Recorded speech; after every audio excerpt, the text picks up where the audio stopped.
Hi everyone, welcome to SAP Learning. So today we will learn about push buttons in a app. So what is the requirement will be, user will first enter his first name and then last name. Then we have three push buttons in the screen. If you click on full name, it will give the desired result in full name. And if you uh, click the clear button, then it will refresh all the variables in the screen. And if you click the exit button, then it will come out of the program. So let's do this in the system. So we will create a new object. Let's give it a name as push button and save it in a package. So let's define all the input variables. So here it will be a string type, and it is a collection of characters. So let's do this, and your desired result will be stored in third variable. So it will be also a string type.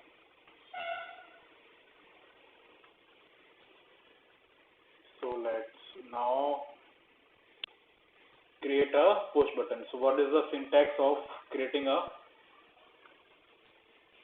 push buttons?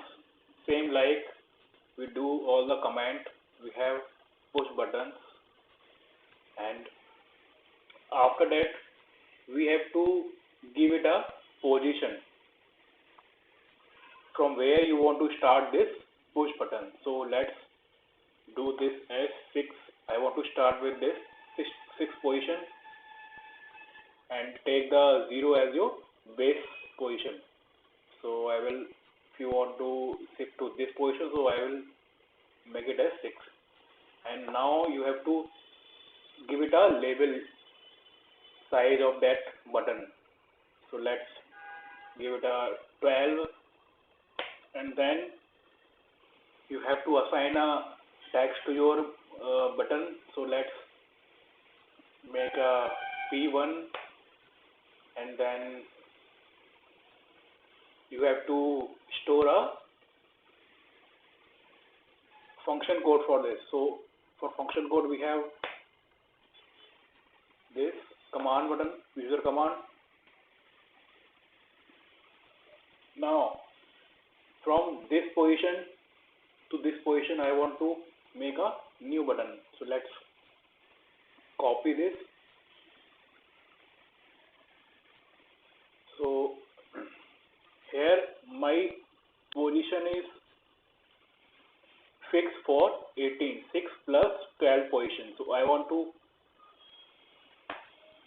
move to 20th position, and then again 12, and my label will be this. And obviously your function code will be different because we have a different button.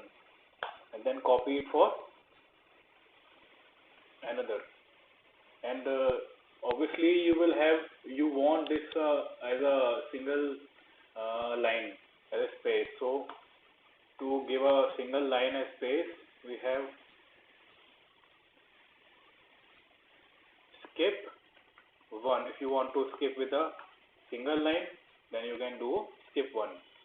And for the same, if you suppose you want to give it in a middle line, then take it a 10.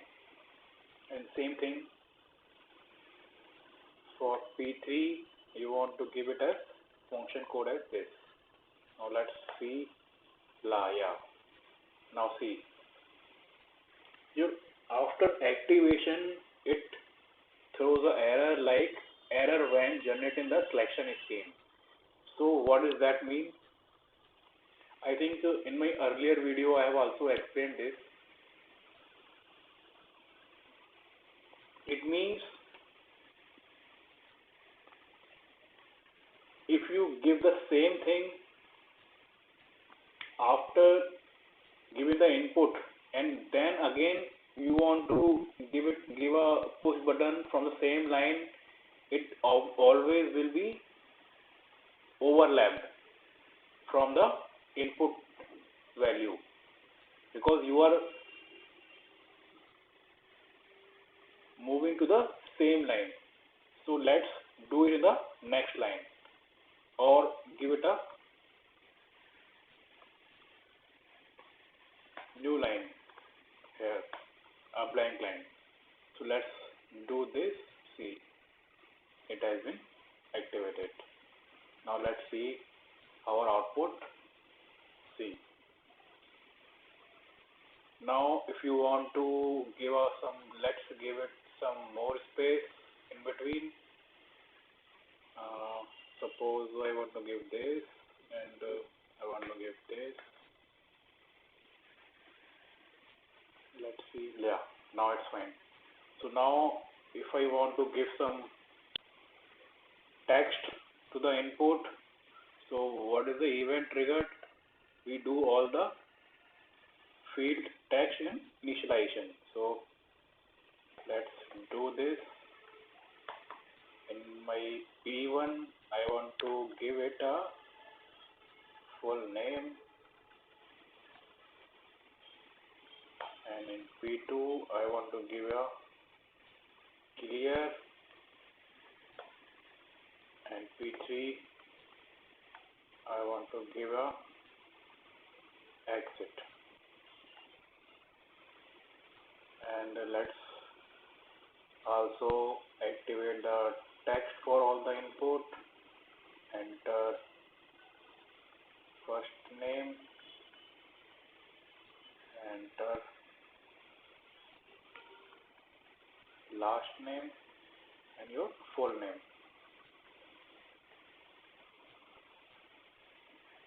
Now let's see what is the output. Now yeah, it's coming good. So let's do all the operation. Now you want to perform all the operation after clicking these events. So what is the event triggered for this? Same like we have understood in the checkbox.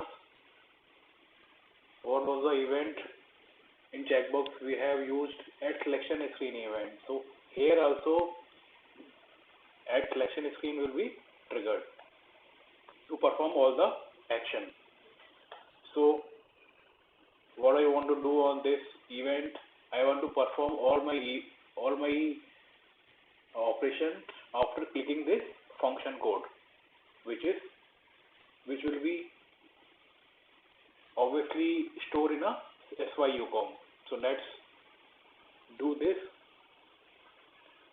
When it will be FC1.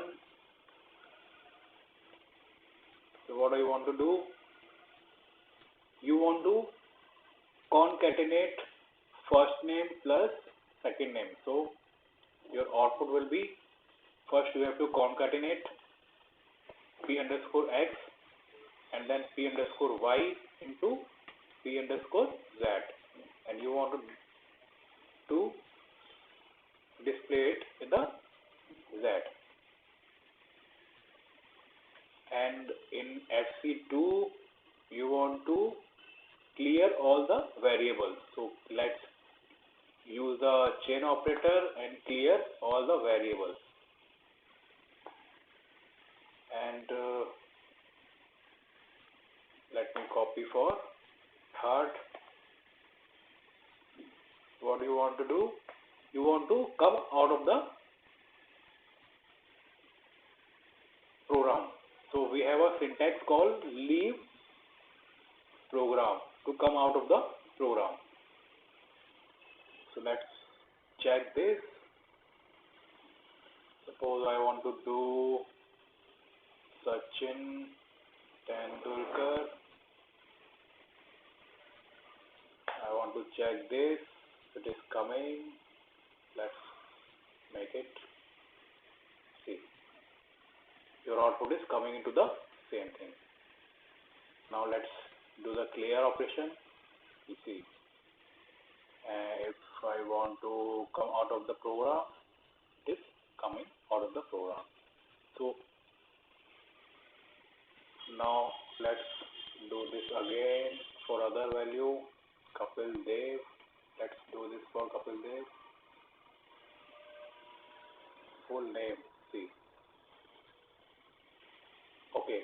If you want to give a space in between, so what do you want to do? It should be separated by space. So let's check this. Kapil Dev, let's perform. See, your space has been come. And then clear, then exit. So that is all about push button in the screen. Okay, so we have discussed about the push buttons. In our last class, we have discussed about the radio buttons and check boxes. So